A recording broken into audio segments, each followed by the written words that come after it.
You'll first need to decide when you want to feed your starter. You can feed it the night before and let it rise overnight and then make your dough first thing in the morning. Or you can feed your starter in the morning, let it rise during the day, and then make your dough that afternoon. It'll take about 6 to 10 hours for your starter to at least double in size, which is what you'll need to make your dough.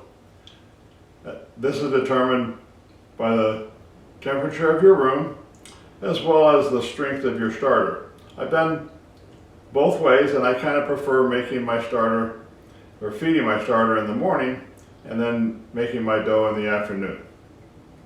Second decision we need to make is the feeding of our starter. This is my mother starter that sits out on my counter 24 hours a day, 7 days a week. I make bread or bake bread every single day. And so I can simply add flour and water to this mother starter and then remove it when I make my dough, or I could take some of the starter out of here into a clean new jar and then feed this amount of starter and use this to make my dough. I've used both methods and both work quite well. Today I'll demonstrate both methods. First we need to determine how much starter we have to begin with, so let me weigh a clear jar and get that zeroed out. Oops, forgot.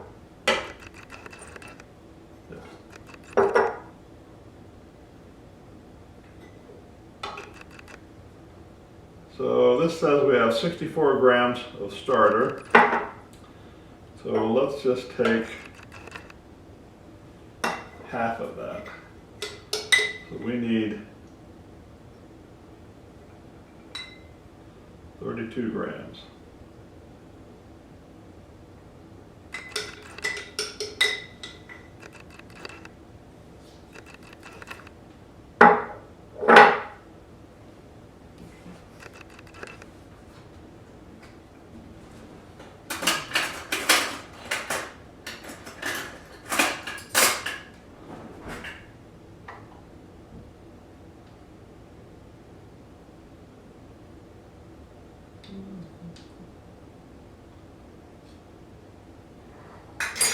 A little bit more.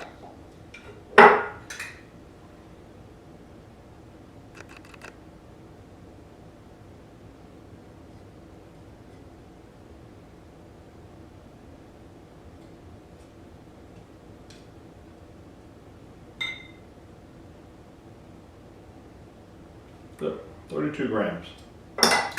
So there's 32 grams there and approximately 32 here. Yep. Okay.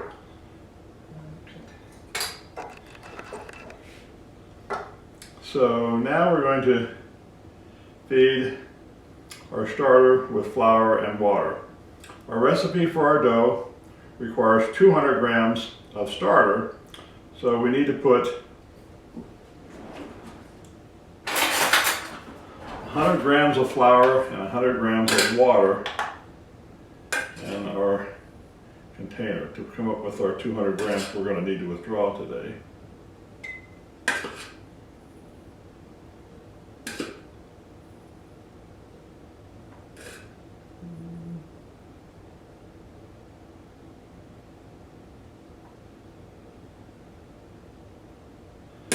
$100.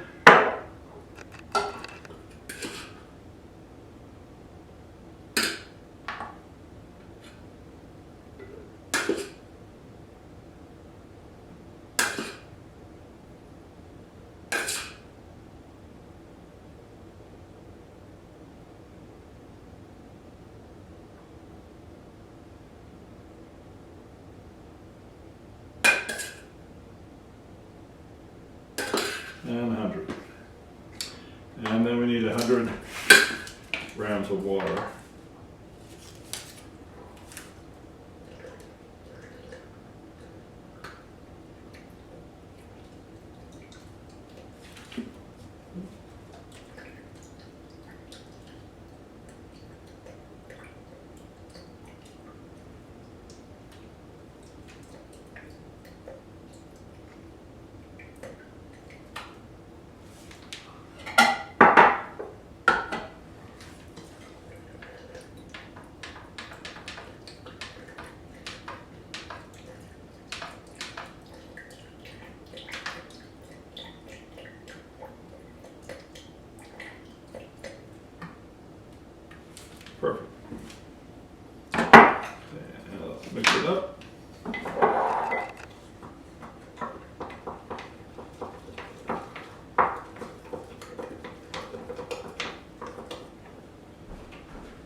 So I've combined the water with the flour I use to feed my starter. I'm scraping down the sides and kind of leveling it off so it'll be easy to measure its growth, its rise.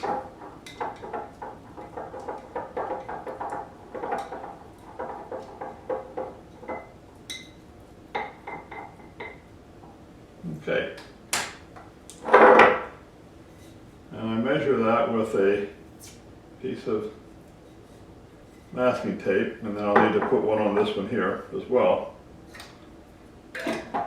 So we'll set these aside and come back and check them in about 6 or 7 hours. Before we leave the feeding, let me share with you what I use to feed my starter with. And this is a container of my feeding flour that I keep in my refrigerator constantly, and it consists of 1/3 all-purpose flour, 1/3 store-bought rye flour, and 1/3 of freshly ground wheat flour that I grind myself. So 1/3, 1/3, 1/3. And then this is what I use to combine with water to feed my starter. Okay, I'll check back with you in about 6 or 7 hours. It's now been 6.5 hours since I fed the starters, and they both have risen double in size and lots of bubbles showing the activity. The next step is simply to add 200 grams from each jar into my flour and water dough, which has been auto-leasing for the last hour. Adding the starter and some salt, and then we'll eventually bake the dough tomorrow, but that's a video for another day. I will post at the end of this video the bread after I take it out of the oven tomorrow, and we'll compare the difference of the two starters. Here are 2 of our 4 loaves of bread that have been baked this morning. The one on the right was baked with the starter from a fresh jar, and the one on the left was baked from adding flour and water to the starter that's been sitting on my counter for several weeks. If you like this video, please click the subscribe button, click the little bell, hit the like button, and leave a comment, as well as sharing the video with your friends. Thank you very much, and make it a great day.